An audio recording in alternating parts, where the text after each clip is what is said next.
welcome you to episode 509 of the Unpopular Podcast. This is the man, the myth, the legend, Jalen Hunter. Here at the Unpopular Podcast, I normally ask you to agree with me. I'm asking you to hear me out. Ah, boy. You know, at the end of the day, your true nature is always going to come out. That's just how it's going to be. You may be able to do something differently once or twice, but your true nature is always going to come out because that's just who you are. And the fabric of your skin, that is who you are as a person. That doesn't mean that your nature can't change, but who you are as a person, who you are as an organization is always going to seep through, even if you do something different. When we talk about the Cincinnati Bengals,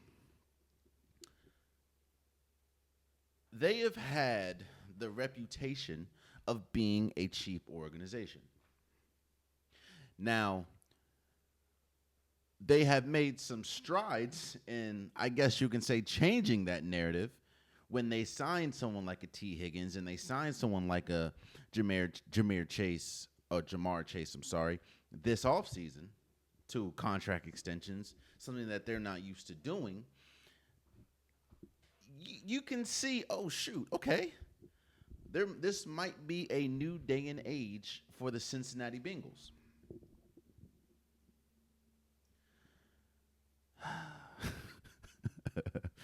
But like I said, your true nature is always going to seep through.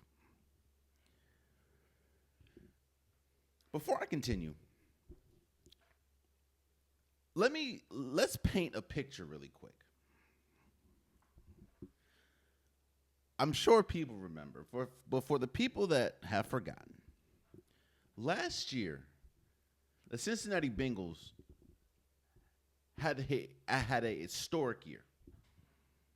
All around the board, it was historic. They had a Triple Crown winner at the quarterback or at the wide receiver position.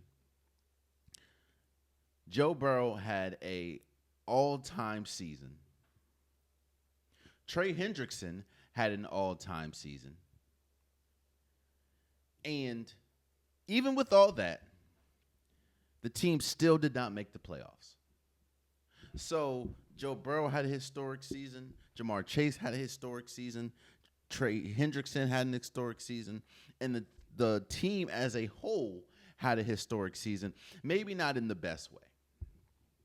And the reason why they did not make the playoffs was solely based on their defense. Their defense was poor. They had game after game after game, they were in shootouts, and the defense just could not hold up. Trey Hendrickson was great, led the league in sacks. But Jermaine Pratt was okay. I think he was amongst the league leaders or team leaders in tackles. But overall, especially when we talk about the secondary, they couldn't stop a nosebleed. And with all that, they did not make the playoffs. So with that being painted, and then, like I said, this offseason you paid T. Higgins, who has been in a contract dispute with them for years now, it seems. You re-sign Jamar Chase. Things are looking up. As we sit here today, it almost seems like the whole T. Higgins and Jamar Chase thing happened years ago. Because the same issues that plague the Cincinnati Bengals are plaguing them now. Remember, I just painted the picture that the reason why they did not make the playoffs last year after having a historic season for multiple players is because of their defense. As we sit here today, Trey Hendrickson is holding out still and is not going to return to the team unless he gets a new contract, but it looks like they're not trying to give him what he's asking for. They let go of Jermaine Pratt.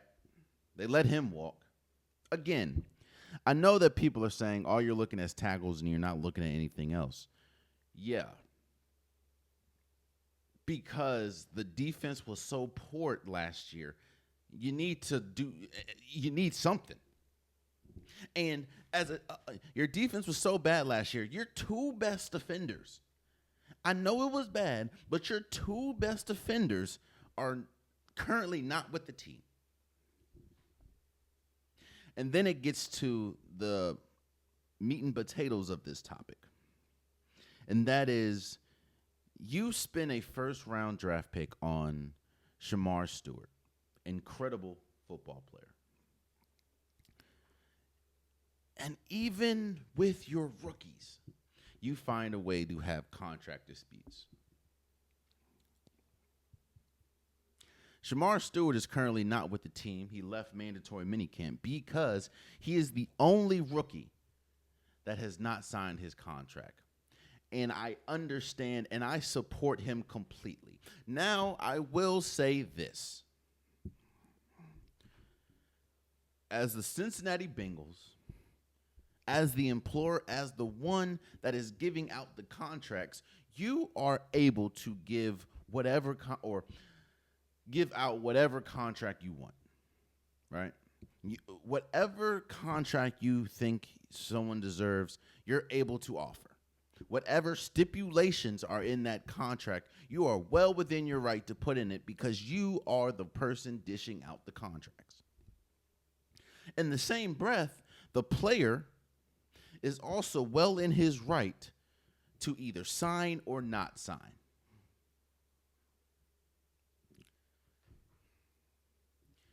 The issue with this whole thing is the wording in the contract.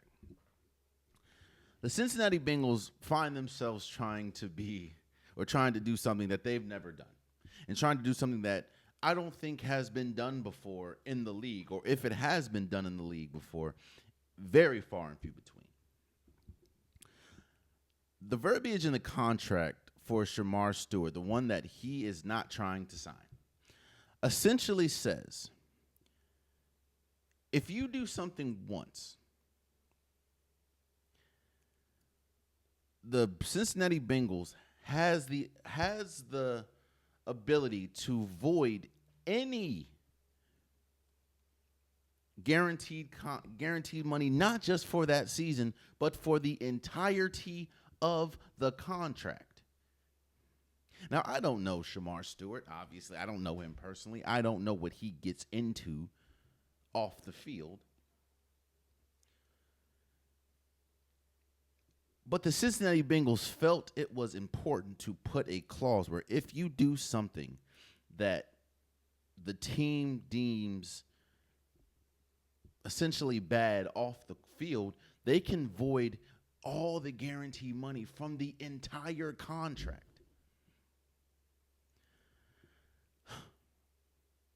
While, yes, he could be the wildest person off the field, but you still spent a first-round pick on him. And if I see that this topic is dividing fans, which it makes sense. There are people that are obviously in support of the Cincinnati Bengals because they're Bengals fans, and then there are people that are in support of Shemar Stewart. I find myself in support of Shemar Stewart, even though I do understand that the Cincinnati Bengals is well in their right to put whatever they want in the contract. But I also understand that Shemar Stewart is well in his right to want to sign it or not want to sign it. Here's my thing.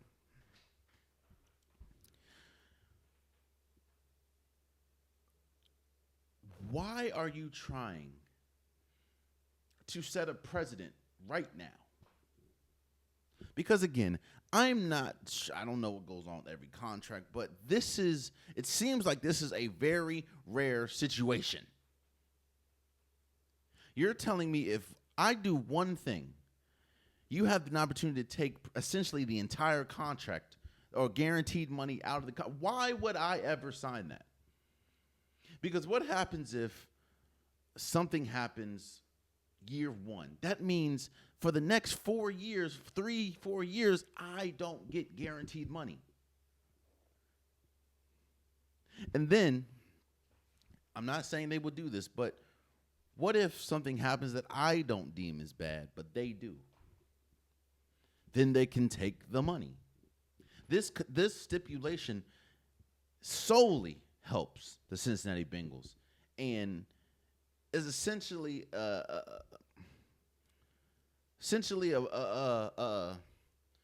hinders the player. And again, from what we're hearing, all the reports, this isn't something that is regularly happening. So I ask, why is the Cincinnati Bengals setting a precedent now? Because, again, this is a fragile situation. And I mean fragile because, again, mandatory training camp has started. This is getting to a point where if he doesn't report to the team and they never sign the contract, he can get redrafted for next year. And it seems like he is dug both of them, the Cincinnati Bengals and Stewart, have dug their feet in the ground. It's like, I'm not signing this contract. It does not benefit me in the slightest. And the Cincinnati Bengals is, well, we put in the contract. This is what we're doing. It doesn't make sense. And it doesn't make sense because do you understand how desperate the Cincinnati Bengals should be right now? They currently do not have a pass rusher on this team.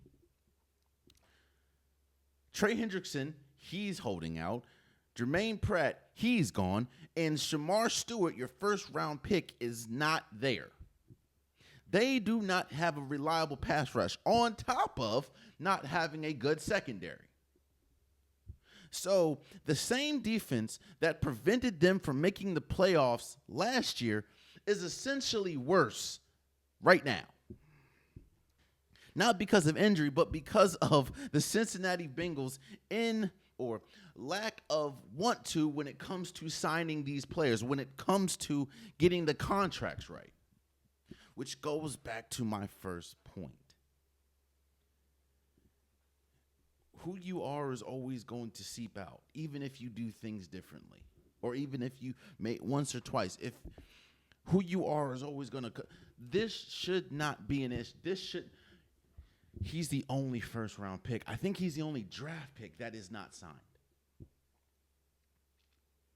And don't get me wrong, I understand that, on the Cincinnati Bengals side and people on that side are saying, well, we shouldn't be behest to a player, especially a player that hasn't been in the league. I get that. But do you understand how this makes you look? Do you understand how, don't get me wrong, I'm not saying Shemar Stewart is going to just be a gangbuster and going to essentially be the saving grace of the Cincinnati Bengals. But this is a terrible look, not just for now, but for moving forward. Who would want to come to an organization that is treating their players like this, that is putting crazy stipulations and contracts like this?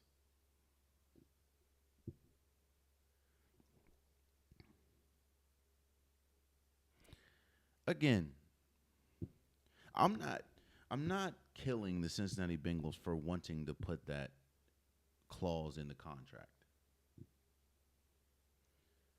Even if I don't agree with it, you have every right to do what you want to do when it comes to contracts. You are the person handing out the contracts.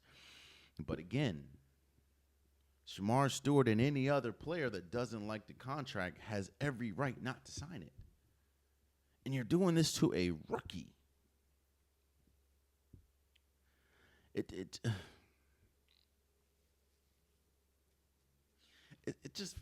goes back to, man, the organization just continues to just shoot themselves in the foot. And I'm not saying this about money, but it does look like a billionaire trying to be in a $1 billion corporation trying to be frugal when it comes to players, when it comes to contracts. Something that the Cincinnati Bengals has historically been in the past, which a lot of people can say has hindered them from growing as a franchise. Again, I said people killed me because I'm like, I said this before, man. Even when Joe Burrow was doing what he was doing, Jamar Chase, T. Higgins doing what they were making it to the Super Bowl, they were making it to the AFC Championship. I stood 10 toes and said, this is a poverty franchise. Don't let winning fool you. Don't let Joe Burrow, Jamar, don't let that fool you. This team is going to show its hand time and time again. And since making it to the AFC Championship, what has happened? They had contract disputes with T. Higgins. They had contract disputes with Jamar Chase. They're having contract disputes with Trey Hendrickson. They had contract disputes with Sam Hubbard, who has since retired. And now this with Shemar Stewart, their rookie, might I add, that they spent a first-round pick on. So for all the people saying, well, they had to because he's wild in the streets. If he was that wild, why spend a first-round pick on him? If you're saying that he's such a detriment to the team off the field that you feel the need to put this stipulation in his contract, why spend a first-round pick on him when there were safer options?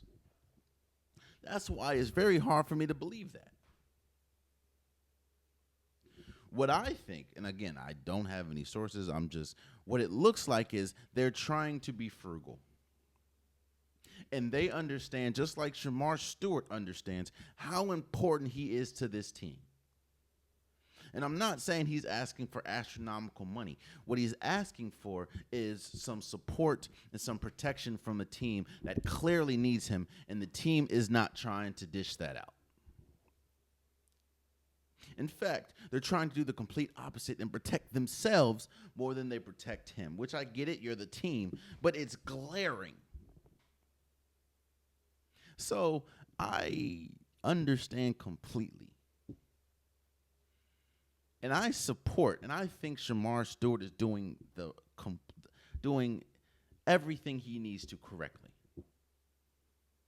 You have to, if no one's going to protect yourself, you have to. And that contract seems very detrimental to oneself. That verbiage. Yes, I understand millions is being like we're talking about millions upon millions of life-changing money. But if you look at the stipulation of that contract, it can get taken away just like that. And honestly, it's really up to the behest of the Bengals. If they feel like the actions are detrimental, they can be the ones to be like, "No, we're taking it." If I was Shemar, I wouldn't step foot on I wouldn't step foot in that organization now until the contract. And if I need to get redrafted, I'm good enough to get redrafted. He was a first-round pick for a reason. He's good enough to get redrafted again, which would be extremely unprecedented, but still.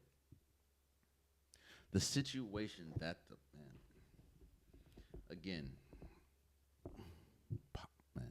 poverty franchises.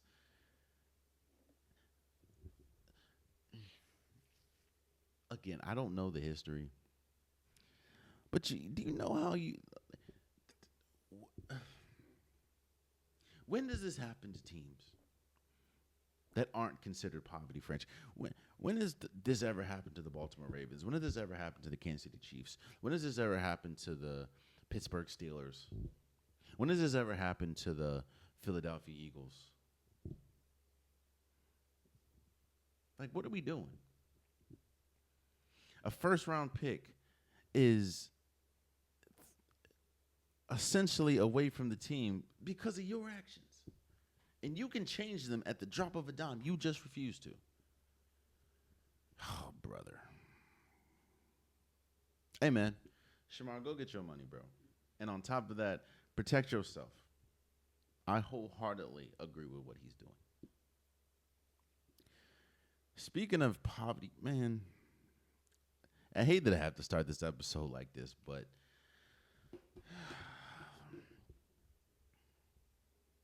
You know what they say?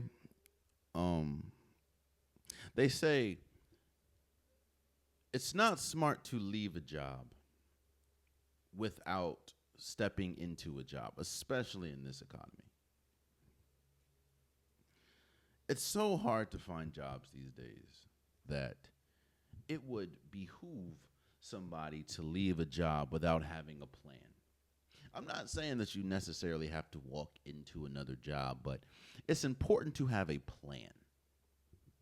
If you don't have a plan that can sustain yourself or sustain your family, it's going to be tough, especially when you're leaving a situation. Yeah, it could be bad mentally, who knows? But it's smart to have a plan whenever you're leaving a situation. And that kind of goes both ways. If you're leaving a situation and if you're changing a situation that doesn't need to be changed, it's smart to have a plan in place.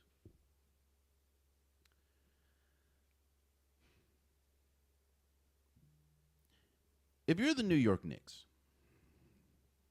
I'm not saying that you don't essentially fire Tom Thibodeau.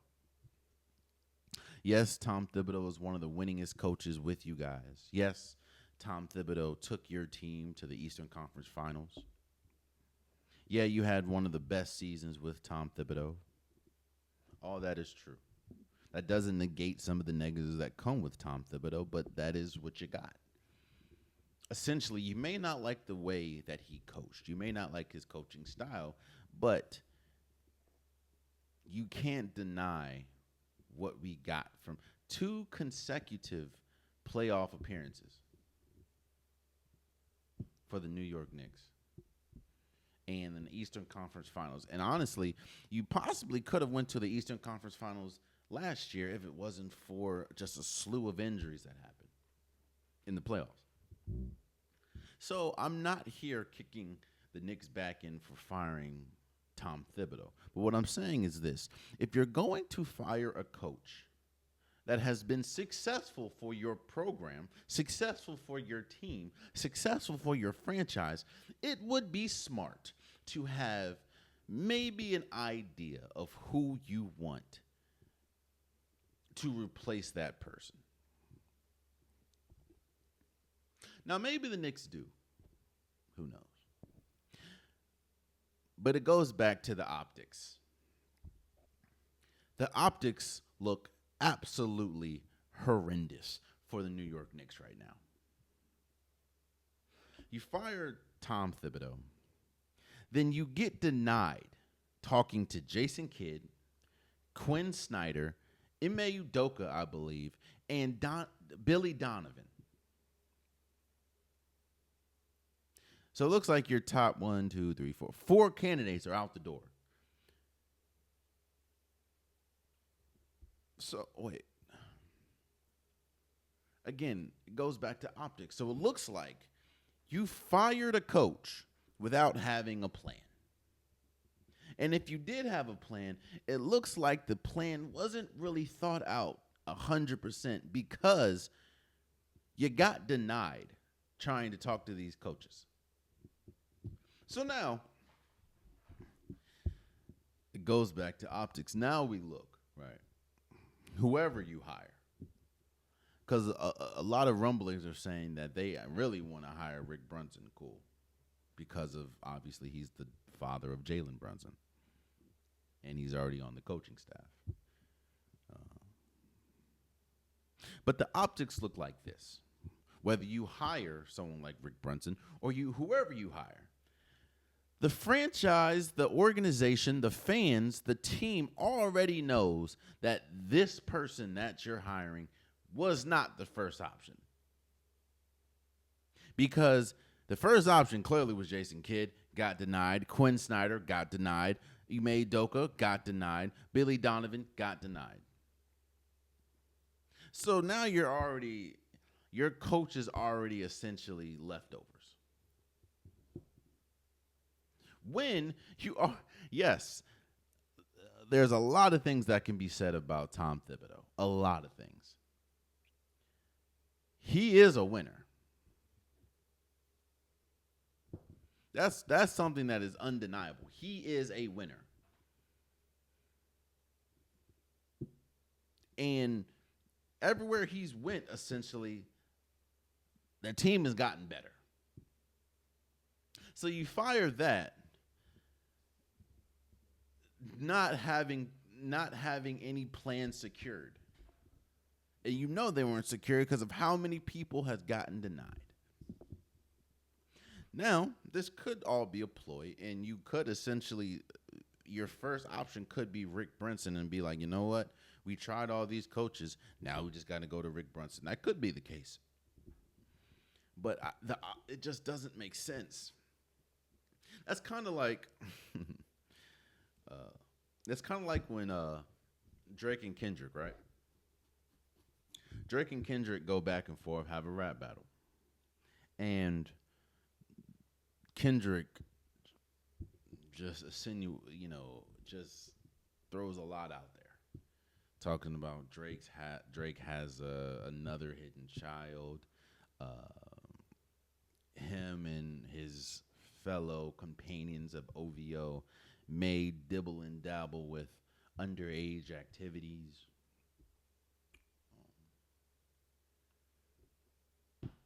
Drake's father and Drake may be on Ozempic, maybe had surgery. There's a lot of things that Kendrick alleged about Drake. And then Drake puts out The Heart Part 6, which was essentially saying that everything that you put out, I fed you. It was my plan all along for you to put all this defamatory stuff out about me, because I wanted to show you that I control you and that I own you, and that I am actually the puppeteer here and you're the puppet. And some people can look at that and say, oh my God. Oh my God. Oh my God. Do you understand how smart Drake is? Drake is always 3, 4, 5 steps ahead. Oh my God. Drake is the smart. Drake is the best. Okay. But then there are some people that will look and say, well, okay, if this is true, doesn't seem like Drake essentially planned this out too well, because it's about optics. There's no way in heaven or hell I am going to let you sit there and call me all types of PDF files, all types of deadbeat dads, all types of defamatory things, just for me to say, hey, I put that out just to show you that I actually control. No, because the optics look crazy. People to this day still bump Not Like Us. Kendrick just did a show in Toronto, and they gave this man a standing ovation. They asked him, the entire stadium asked him to play Not Like Us, a song that is directly calling members of OVO, October's very own, pedophiles. They asked that man, Kendrick Lamar, to play that again. So your moves are essentially your downfall, because now you can't get away from that. You can't, now there's always going to be a group of people that, if it's true, that's always going to believe that. So you're essentially sealing your own fate, which is why it's very hard for me to believe that this was all Drake's doing. What in God's name does this have to do with the New York Knicks and what I'm talking about? It's about optics. If Rick Brunson was always your first choice, I'm not saying it is because they currently don't have a coach. But if Rick Brunson was always your first choice, why then would you allow it to leak that you got denied by Jason Kidd, you got denied by Quinn Snyder, you got denied by Billy Donovan, you got denied by Ime Udoka, all coaches that are viewed to be better than Rick Brunson? So that if you essentially wanted Rick Brunson to be the head coach, now he's looking like your fifth option. So now it's going to be very difficult to wrap your arms around a fan base that feels like you didn't want him in the first place. In fact, every single person you wanted, you couldn't get. So this is essentially you saying, here, damn, we don't got nothing else. So the optics looks like at this very moment that you as an organization, as a Knicks organization, don't know what the hell you're doing. Because you just fired a coach that broke a 25-year streak and got you to the Eastern Conference Finals. You fired that coach, and now it looks like you don't know who the hell about to be your coach, which is crazy. You essentially left the job, or you made sweeping changes at your job not having a plan. I'm not even going to say a backup plan. You didn't even have a plan. That's what the optics look like. So, look, I don't know what's going on with the Knicks, but it doesn't look like smart decisions are being made. It doesn't look like smart decisions have been made, right? It looks like you made a decision off emotion. And even if you didn't make a decision off emotion, i.e., firing Tom Thibodeau, it looks like you made a decision without having a plan on how to execute the next phase. Because as we're speaking right now, the Knicks don't have a head coach.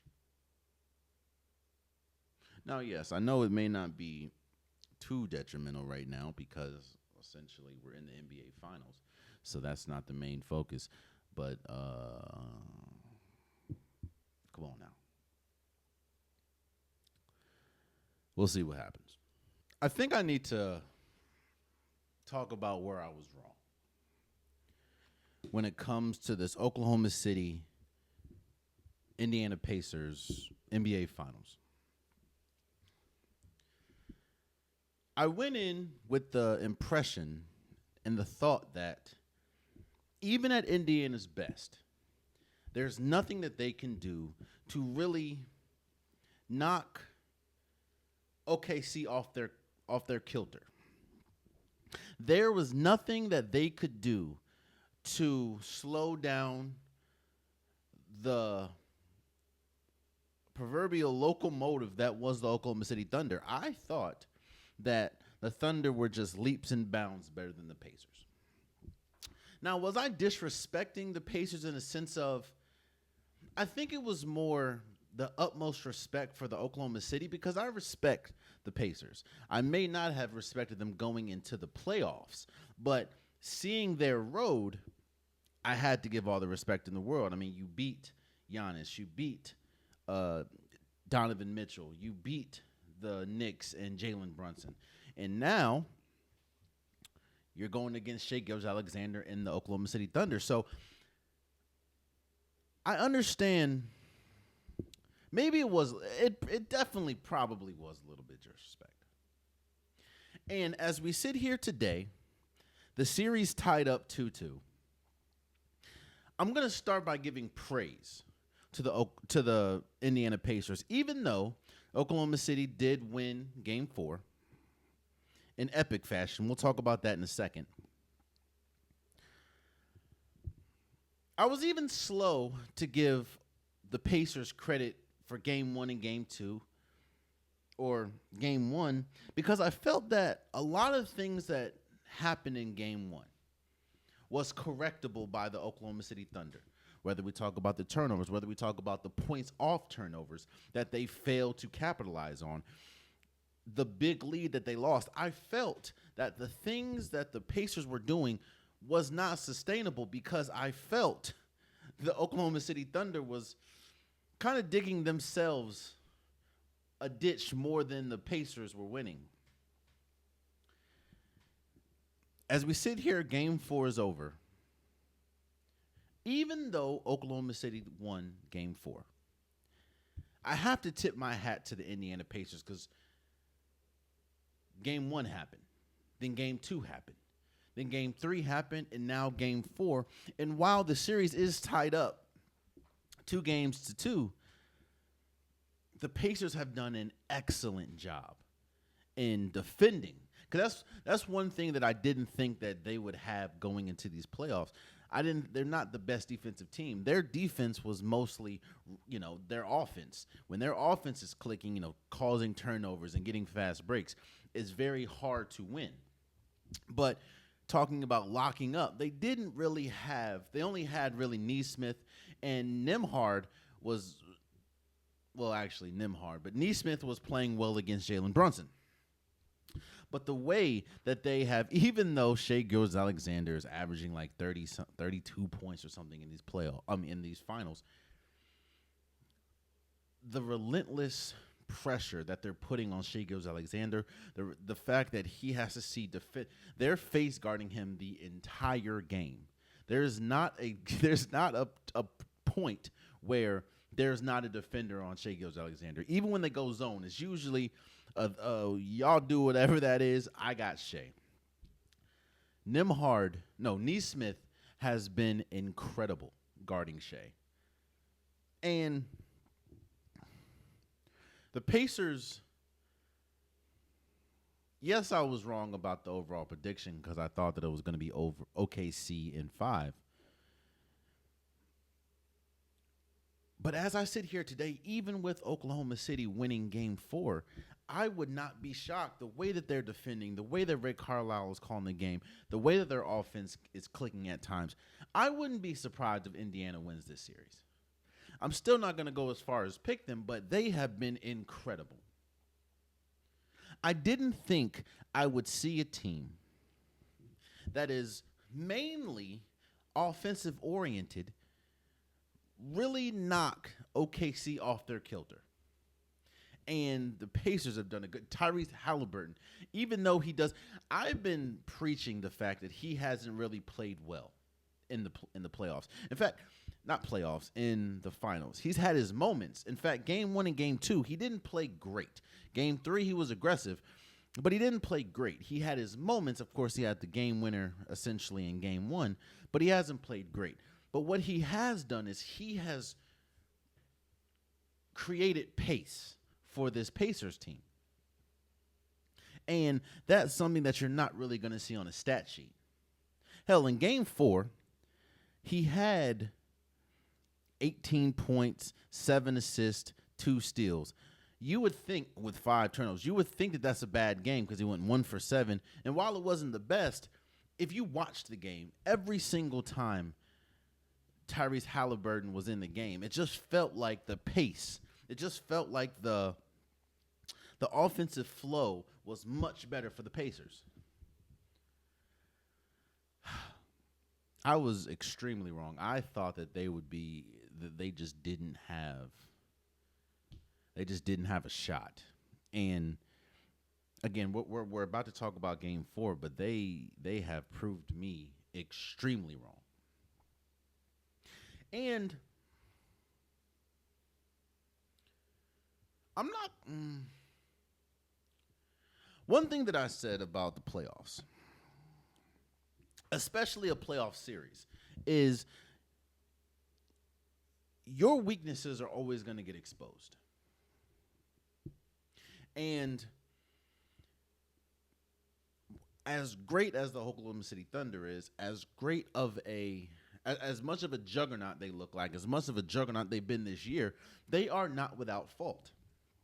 Yes, they were all-time great defense when we talk about the numbers and the statistics. Yes, they were great offensively. Yes, they have the MVP and Shea Gilgeous-Alexander, but that does not mean that they are not a team without flaw. And I didn't think that the Pacers were going to be able to exploit their flaws, which which now that I'm really sitting here thinking about it, that's such a contradiction to my original point, as in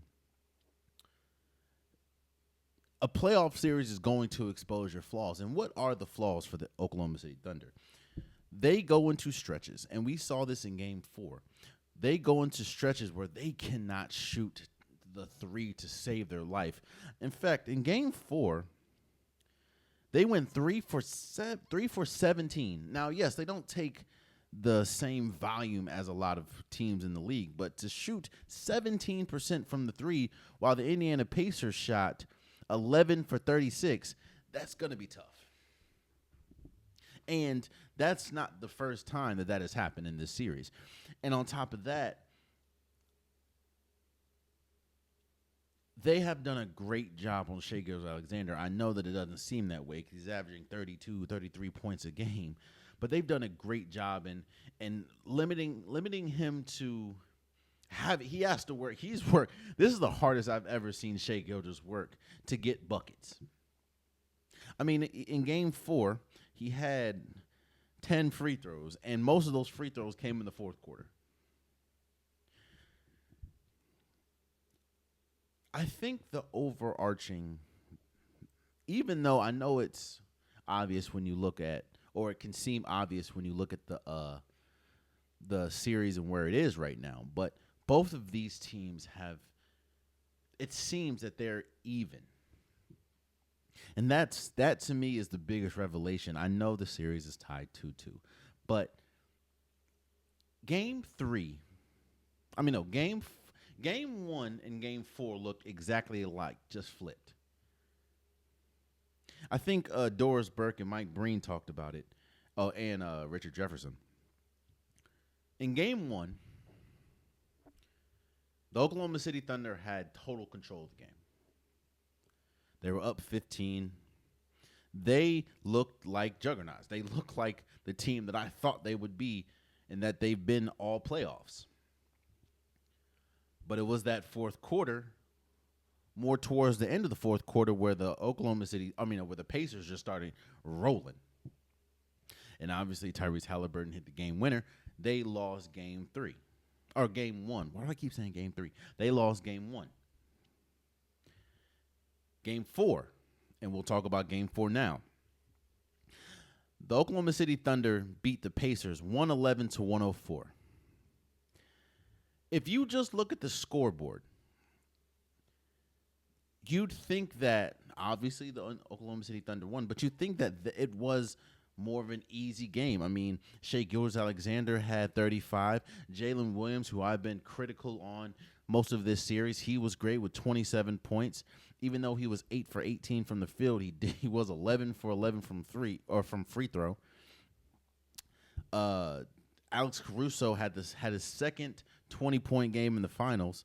Chet Holmgren 14 and 15. You would think that this was a great game for the Oklahoma City Thunder. Now, the overall result was great, but the Pacers dominated the entire game. They could not. It was shocking almost watching the Oklahoma City Thunder because they could not stop the Pacers at all. Pascal Siakam had 20 points. Miles Turner had 12. Andrew Nembhard had 10. Tyrese Halliburton had 18. Obi Toppin had a 17-point game. It felt like they could not stop the Pacers. Anytime. In fact, it wasn't until late in the fourth quarter where OKC got their first second half lead.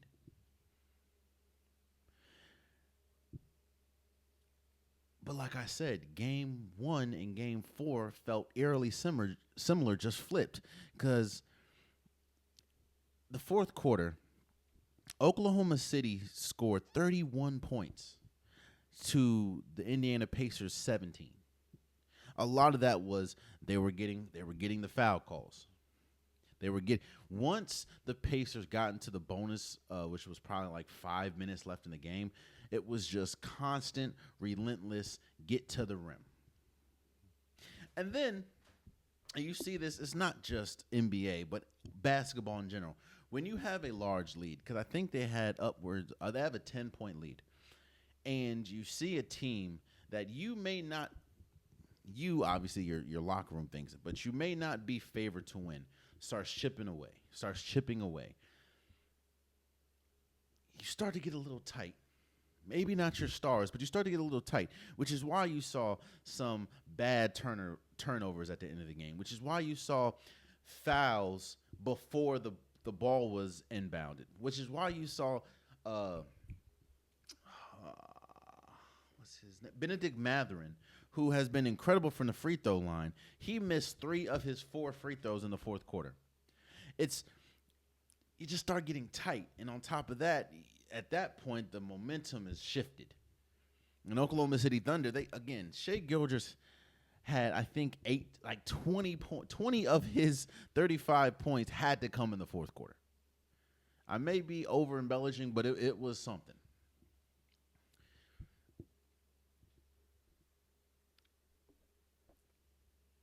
Yes, Oklahoma City did not. This was one of those gritty wins. This was one of those. They were struggling all game. Again, they hit 3 threes, 3 out of 17. However, they got to the line 38 times and hit 34 of them. The free throws kept them in the game. And it wasn't a huge discrepancy outside of the makes. The Pacers went 25 for 33 from the free throw line.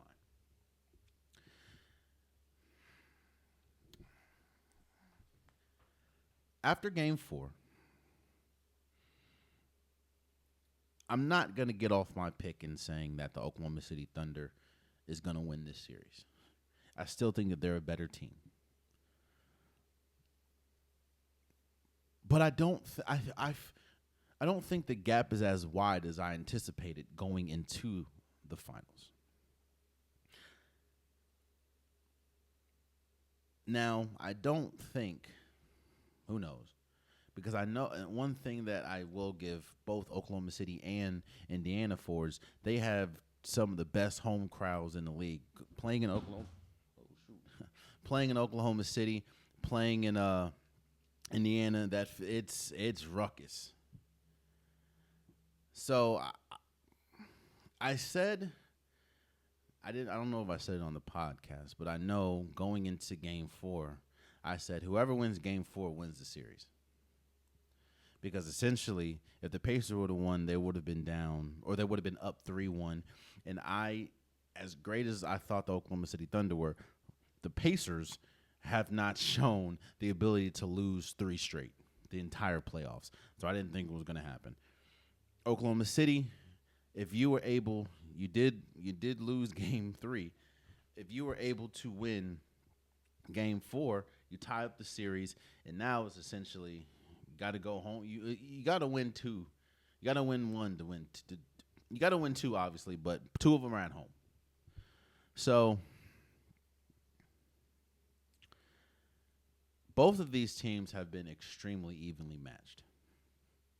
I talked about game 1 and game 4 because they looked eerily similar. Same as game 2 and game 3. Game 2, the Oklahoma City Thunder, I'm not going to say they dominated, but they exercised their demons from game 1 and kind of showed that they were the better team and kind of showed, okay, when we play our best, while we're not blowing a team out by 40, which they've done, this is who we are. Same thing happened in game 3. Game 3, you have aggressive Tyrese Halliburton. You have an aggressive Pascal Siakam. Everyone was aggressive and everyone was hitting, and then you got what you got.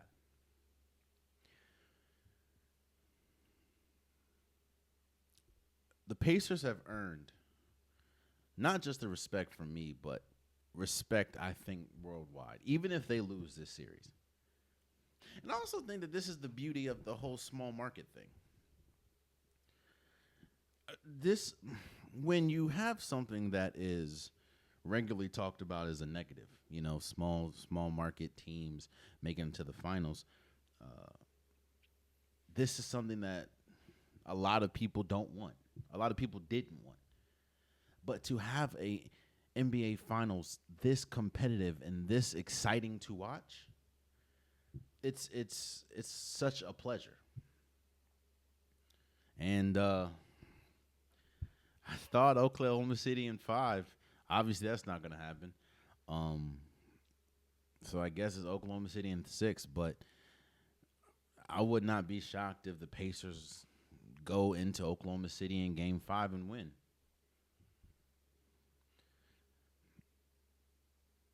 And what's crazy is really none of these stats none of the series stats really tell the whole story. Like Shea averaging 30 something points, 33, 32 points in the series hasn't really painted a picture of the Pacers have been playing great defense on him. He's just been having to work hard for his points.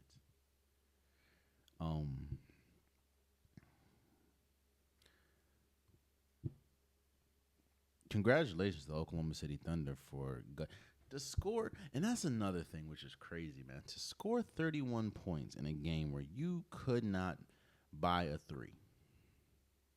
And really, nothing was going right offensively. They had 13 turnovers.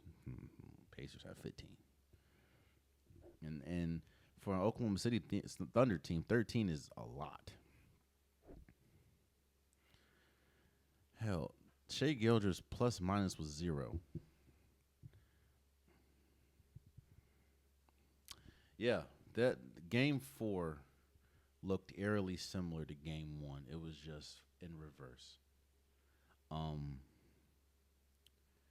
And I thought, again, I don't know if I said it on this pod or not, but I thought whoever won Game 4 was going to win the series, and obviously Oklahoma City won. But it didn't look like that for 40 minutes. And I will give credit to Oklahoma City. They were fighting too, right? It was kind of one of the biggest reasons why I thought that they were going to lose that game is every time they made a run, they'd either foul trying to box out. Somebody would hit a mean shot, like Pascal Siakam would hit a shot. Nembhard would hit a shot. Obi Toppin would hit a shot or get a steal. It just felt like every time they pushed it or that they clawed back to 2-3 point game, the Pacers would go on a mini run and it'd be a 7-0 run or be a 5-0 run. And then it'd be like, now it's an 8-point game. And that kept happening in the second half. In fact, the Pacers won every quarter but the fourth. In the fourth, they just got blown off the 31-17. This has been a great finals, man. I don't know what to tell you. This has been a great finals. I was extremely wrong, man. But congratulations to Oklahoma City for beating the Indiana Pacers 111-104 in Game 4, tying up the series as it goes back to Oklahoma for Game 5. I want to talk about KD for a second. I'm essentially going to give my 5, I think a list, if we are believing the reports that are coming out, I think KD gave a list, maybe 4 or 5 teams that he's willing to go to if traded.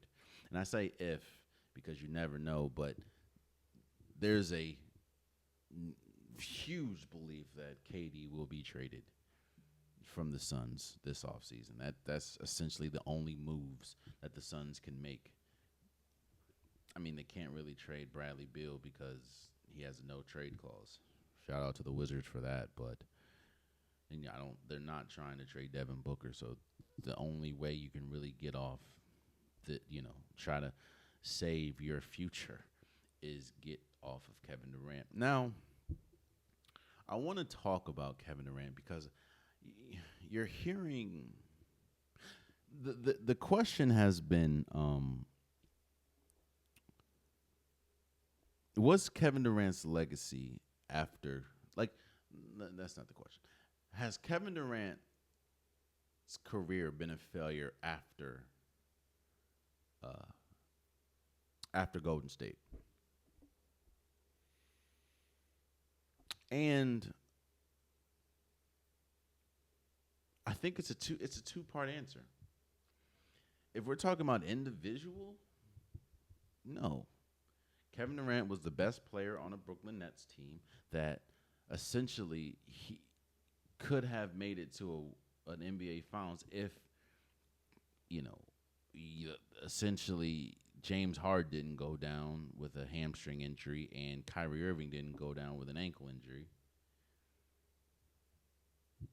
And he's been uber consistent when we talk about the Phoenix Suns. Kevin Durant, it goes without saying, Kevin Durant is undoubtedly one of the greatest scorers the league has ever seen. You would be hard. I can't name you 5 scores better in the history of the league than Kevin Durant. To be completely honest with you, it's very hard for me to name 3. And there are a lot of people that's questioning, is Kevin Durant a winning player? And I know it's easy to look at, okay, well, he only won a championship with Golden State, 2 of them. He also won 2 Finals MVPs, meaning that in both of those finals, he was the best player. But he didn't win when he was in OKC. He didn't win when he was in Brooklyn. He didn't win when he was in Phoenix. Understandable. But it's when we talk about these type of players and when we talk about, legacies and accolades, we never discuss the entire team. Now, I understand when you're a superstar, when you're on that level, you're expected to overcome anything. When you see LeBron James, I think, make it to 8 straight finals, like you're expected to overcome a lot. You're expected to overcome anything because you're a superstar, because you're just on that caliber. But, you don't look at the fact that, again, you go to a Brooklyn Nets team that was a big toe away from essentially beating the eventual NBA champions that year in the Milwaukee Bucks without Kyrie Irving and a James Harden on one hamstring. Then, okay, next year you get swept by the Boston Celtics. But James Harden leaves, and Kyrie Irving just plays horrible. Then you go to Phoenix, and you have to go through probably one of the worst built teams, like worst ways to build a team ever. And even in that, I think you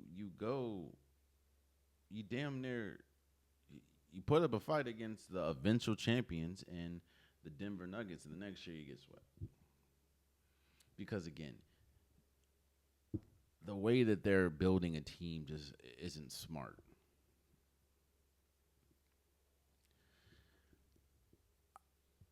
Again, it's a 2-part answer. If we're talking about individual players, no, Kevin Durant has, even at his age, he may have slowed down a little bit, but he's still one of them. Kevin Durant is still one of the best offensive players in the league today. I can't name you 5 players I would trust offensively over Kevin Durant today, even at his age. But if we talk about if we talk about the team aspect, then yeah, Kevin Durant hasn't succeeded. He's been swept twice. He hasn't made it to a conference finals, if I'm not mistaken, since being with Steph Curry and the Golden State Warriors. Now, it is incredibly difficult to do that, but still. But back to the original point, I want to give my top 5 destinations. Now, it's easy because there are some honorable mentions, and like for instance, an honorable mention I would say is the Golden State Warriors. You've been there, you're familiar. They are in desperate need of a second go-to scorer, and you've already had success. Now, I don't know if that makes them necessarily a championship team because I think Jonathan Kuminga have to be in it, and they definitely still need a big man. But I think him going to Golden State, especially when you see how good Steph Curry played last year, and you probably wouldn't have to give up Jimmy Butler. And even if you did have to give up Jimmy Butler, that probably means that you would not have to give up Jonathan Kuminga. I think that would be a really good fit. Now, I understand how everything ended, and Kevin Durant probably doesn't want to rehash that. Cool, which is why it's an honorable mention. But I think that Kevin Durant would fit very well in Golden State. I also think an honorable mention would be the Dallas Mavericks. Now, we don't know what's going to happen with the number 1 overall pick. If they trade it, if they don't, all signs looks like they're going to draft somebody. But I think that Kevin Durant, alongside Kyrie Irving again, alongside Klay Thompson again, alongside Anthony Davis, and possibly Cooper Flag, who knows, I think that would be an incredible team. If we talk about super teams, yes, injuries would play a huge part because Kyrie Irving, he's not going to be there for, the beginning of the year, and then we'll see what happens with Anthony Davis. Obviously, KD. Injuries could play a huge part, but when fully healthy, a team that is trotting out Kyrie Irving, Klay Thompson, Kevin Durant, Anthony Davis, and probably like a Cooper Flag at the 3, like, come on, bro. That is tough. That is tough. And another honorable mention, and I think, honestly, if it wasn't for the optics, this would be the best pick. It would be the Oklahoma City Thunder. They don't really have to give up many players because they have all those damn draft picks, and the Phoenix Suns don't have any. Like, I don't think they have a first-round pick to, like, 2030. So you give up a bunch of draft picks for Kevin Durant, and I don't know how the contract situation would be, but you put him on a team with Shai Gilgeous-Alexander, Chet Holmgren, J-Dub, Alex Caruso, like, that would be – and you already see there, like I said, the optics, which is why I don't think it's anywhere. That's probably not happening at all. I mean, this would be you would be going to a team that could have essentially just won an NBA Finals, let alone just went, which was kind of what we saw with when he went to the Golden State Warriors and how much vitriol he got. Now, it could be a little different because you're going back to Oklahoma City Thunder, a team that drafted you. Well, they Supersonics drafted you, but a team that you kind of started your career with. But, the optics of, Kevin Durant's going to another team that just went to the championship, But these are my top 5. I just gave my honorable mentions. These are my top 5 destinations for Kevin Durant. Number 5, I'm going to go from 5 to 1. Number 5, I have the Miami Heat. Look, I have been very loud and vocal when it comes to the quote-unquote Heat culture and how I really don't think there is one. And the reason why I have them at number 5 is because this is one of the few places where if Kevin Durant goes to, I don't think makes the team that much better. Not because of Kevin Durant, but because of everything that you're going to have to give up. And on top of that, who is your running mate is Tyler Hero. You may have to give up Andrew Wiggins, I don't know, because of the contract, and Bam Adebayo. that is not a championship core right there. And you're probably gonna have to give up someone like Jaime Jaquez. Like, I just don't think the team. Yeah, you'll have the star. Yeah, you'll have Kevin Durant, but I don't think the team is good enough to compete even with Kevin Durant. Yes, Kevin Durant makes them much better, but for all the stuff that you're going to have to give up, and on top of that, contrary to popular belief, it's been very difficult for the Miami Heat to get free agents. So who's gonna A, want to come to the team, and B, who can you afford after having to pay Kevin Durant's contract? So I know the Heat have been spiraling around as one of the teams, but I think he makes them better, but not that much better. Again, the team just got swept in the playoffs. Like, nah. But I have the Heat at number 5. At number 4, I have the Knicks. Now, I have the Knicks because they don't have a coach. And it doesn't. They may have to give up. I saw the trade package where they would be able to keep someone like Karl Anthony Towns, but they would have to give up someone like Mikal Bridges and OG Anunoby. Okay. But then I also saw one where they're able to keep OG Anunoby and Mikal Bridges. They just have to trade Karl Anthony Towns. So either way, shape, or form, I think Kevin Durant would be a cool fit there because as we saw in the playoffs, actually, to be honest with you, the biggest issue when it came to the New York Knicks is their consistency when it comes to the others, quote unquote, the Mikal Bridges, the OG Anunobys, the Josh Hart. Yes, they're cool defensively, but they could not keep up offensively. Offensively, they were, Jalen Brunson didn't have it going. Karl Anthony Towns didn't have it going. They didn't have anyone. So it's kind of like addition from subtraction and attraction. It's like the best of, I don't know. What am I trying to say? It's like give and take. You're getting a great offensive weapon, but you're also getting yet another person that needs the ball, like a Karl Anthony Towns, like a Jalen Brunson, and someone that necessarily doesn't fill your biggest need. They need a consistent big man that can play defense, and they need a probably consistent second scorer. Kevin Durant fits a couple of those boxes, but he doesn't fit all of them on top of whatever you're going to have to lose to get Kevin Durant. And honestly, the number one thing, they do not have a coach right now. So I have the Knicks at number 4. At number 3, I have the San Antonio Spurs. Just imagining a team that has Stephon Castle, Kevin Durant, and Victor Wembanyama is crazy. Now, that's insane. I don't think that's gonna make them a title contender. I think that they're gonna be definitely a playoff contender because they didn't make the playoffs this year, but Victor Wembanyama was out most of the season with the whole blood clot situation. Kevin Durant. Now, we're gonna have to see what happens with Chris Paul. But they're But you also, you're probably gonna have to give up Devin Vesely.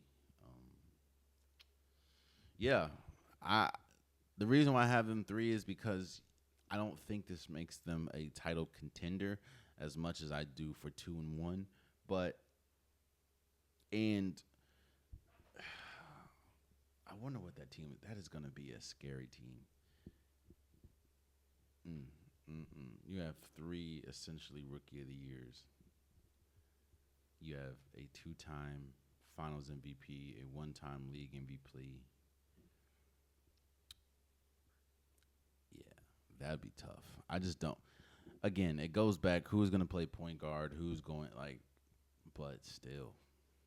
Kevin Durant on the Spurs for number 3. At number 2, I have the Houston Rockets. We saw in the playoffs against the Golden State Warriors, the Houston Rockets' biggest issue was they could not score in the half court.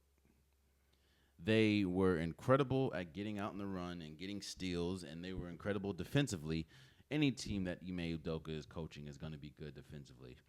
But they could not keep up scoring-wise with Golden State in the half court.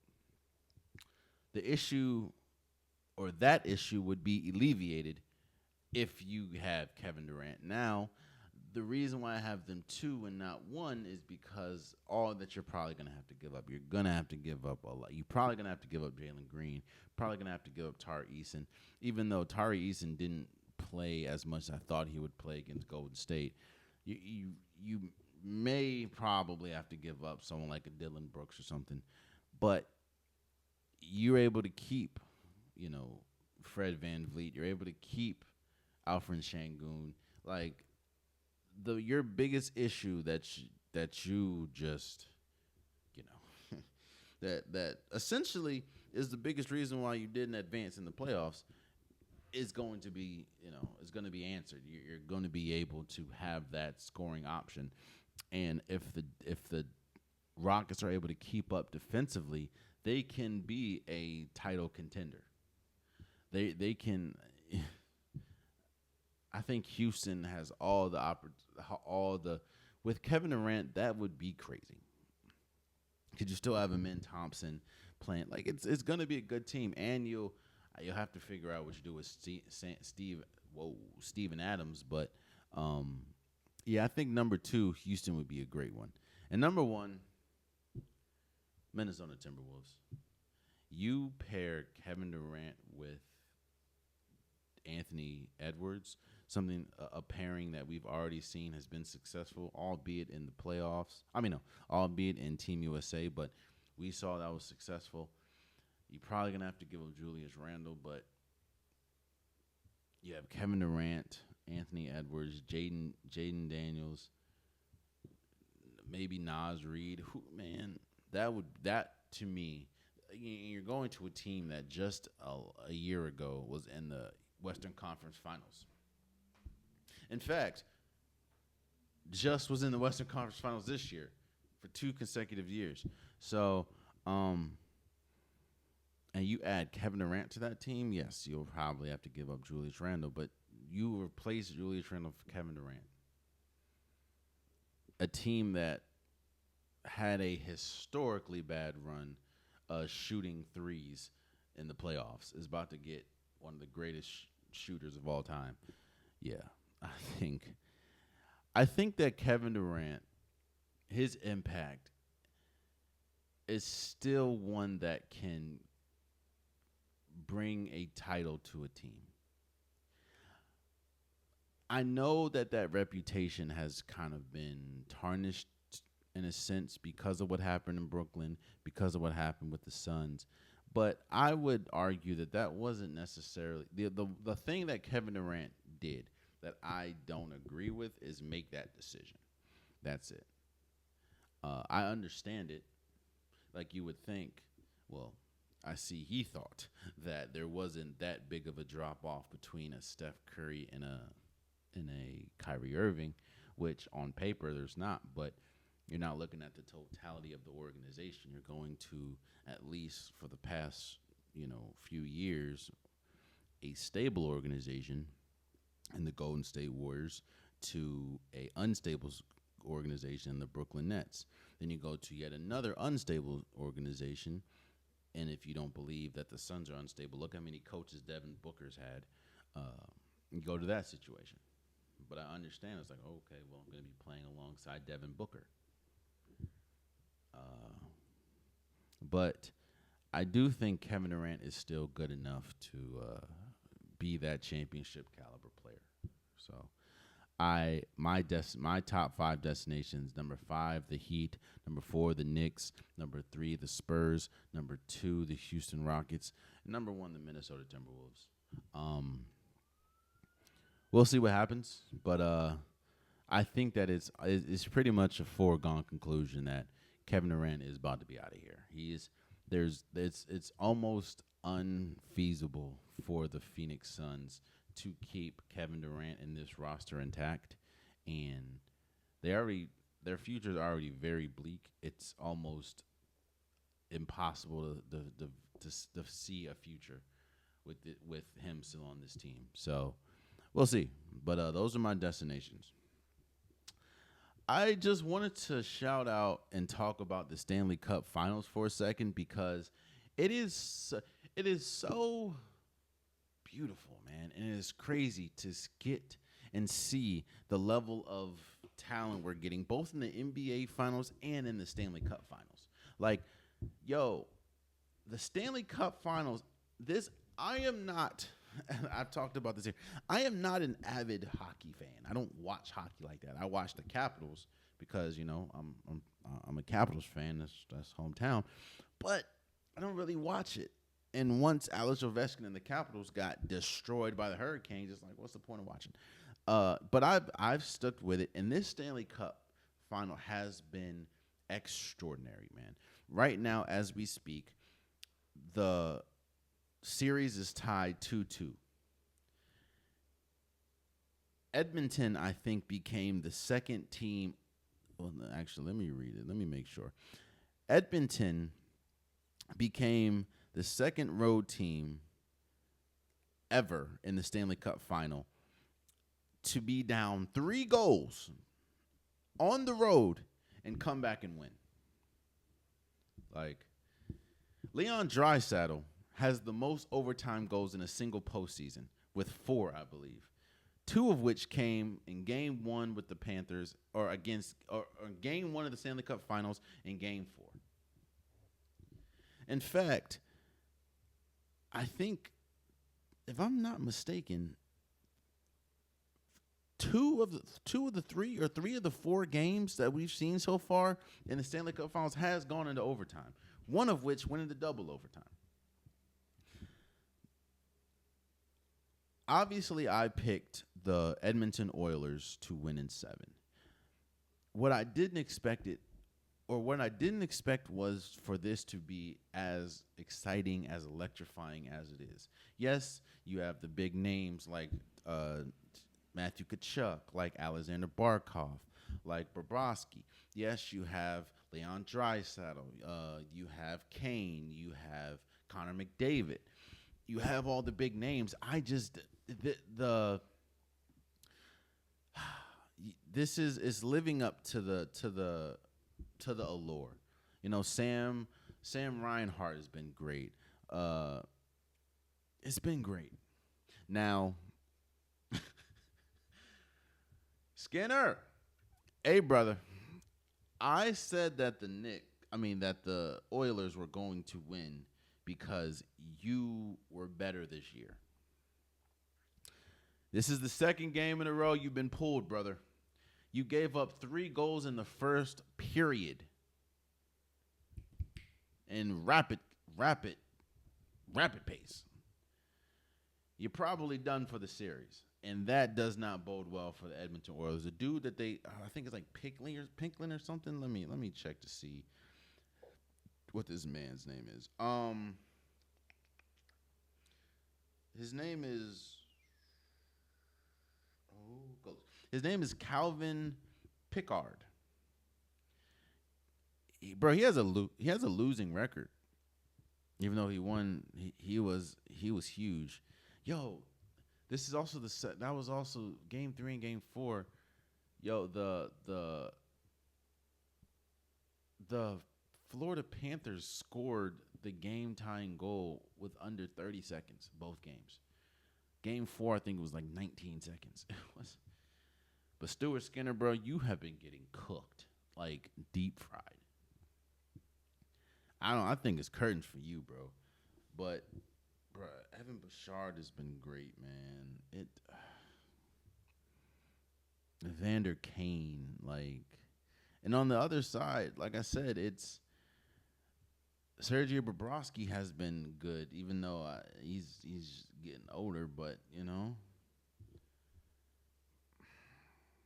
this has been great. I'm just shining light on the fact that this has been one of the best World Series or Stanley Cup series I've ever seen.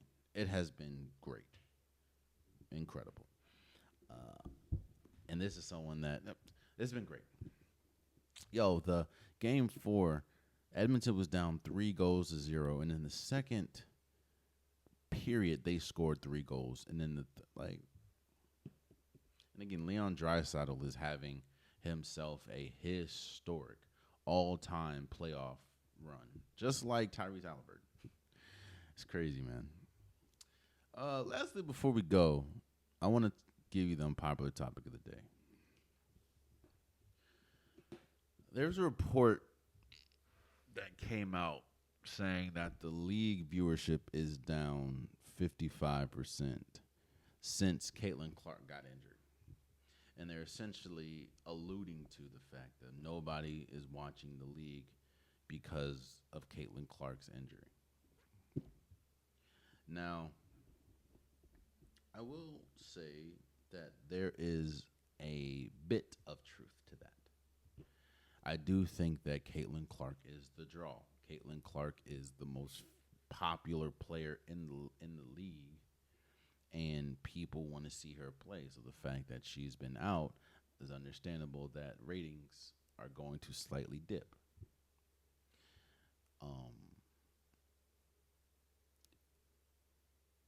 But to say that is dipping 55% because she's not playing is not accurate. Like, you got to realize, let's look at what has happened, what we've experienced since Caitlin Clark has been out. You have the NBA playoffs and the NBA Finals going on right now. You have the Stanley Cup Final and Stanley Cup playoffs going on right now. You had the French Open happen, and you have baseball going on. And if you're one person that actually watches the XFL Essential Super Bowl is on Saturday. What I'm saying is, yes, there is some truth in saying that the league viewership has gone down since Caitlin Clark has been out because people want to see Caitlin Clark. But that is not necessarily fair to Caitlin Clark, and it's also not fair to the league to say that, oh, no, it's down more than half because of – no. It's because the league is – the W basketball in general already fights with other leagues. Like, the viewership is always extremely low in the beginning of the NBA season because you're fighting with the end of the NFL season. There are so many things that the W has to compete with. Again, French Open, Stanley Cup playoffs, NBA playoffs. Like, of course, the league, the viewership, and on top of that, Caitlin Clark is out. The league is going to, the viewership is going to be down. But to say it's only down because of Caitlin Clark is not only misinformation, but that's kind of disingenuous because that's not, it's not down 50%, 55% because people, just care about Caitlin Clark. On top of the games kind of being hard to find, you're competing with so many other sports. We just talked about this is one of the most exciting Stanley Cup Finals we've seen in years. This is one of the best NBA Finals we've seen in years. We just saw Carlos Alcaraz and Coco Gauff win the French Open. Of course, the viewership is going to be low. Like, what are we doing? What are we doing? On top of that, you also have the XFL in the playoffs, and the championship, I think, is today. So, let's be a little bit more accurate, okay? Yes, the viewership is down 55%. Cool. And yes, some of that 55%, not all, but some is because of Caitlin Clark not being there. But a lot of it is because of the stuff that you have going on in the sports world. That's just how it is. Let's not take away from the league now. Let's not. Come on. There you have it. That's been today's episode of the Unpopular Podcast. I truly appreciate you guys. If you want a Popular Podcast shirt, hoodie, sweater, long sleeve joggers, the link is in the description below. I have multiple different colors, multiple different designs. Get your Unpopular Podcast merch today. Also, please subscribe to the YouTube channel. I'm trying to get as many subscribers as possible.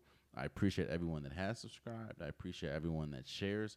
Please continue to do that. I can't grow without you guys. Again, I appreciate you guys, and please, please, please subscribe to the YouTube. I'm trying to get it as big as I can, and I can't do it without you guys' help. Same with the DSPs, Apple Podcasts, Spotify, SoundCloud, wherever you want to hear this luscious voice of mine. Please, please follow. Please subscribe. It means a lot. Again, no platform is bigger than the other. I appreciate all you guys. And please, please subscribe. Please follow. For my social media, TikTok, Instagram, please follow.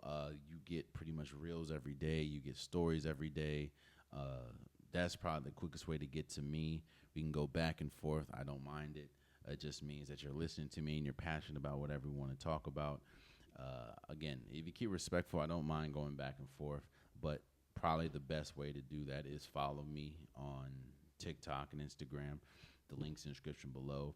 Please, again, I'm trying to grow exponentially, and I can't do it without you guys. So I appreciate you guys, and please, please follow. Until next time, much love.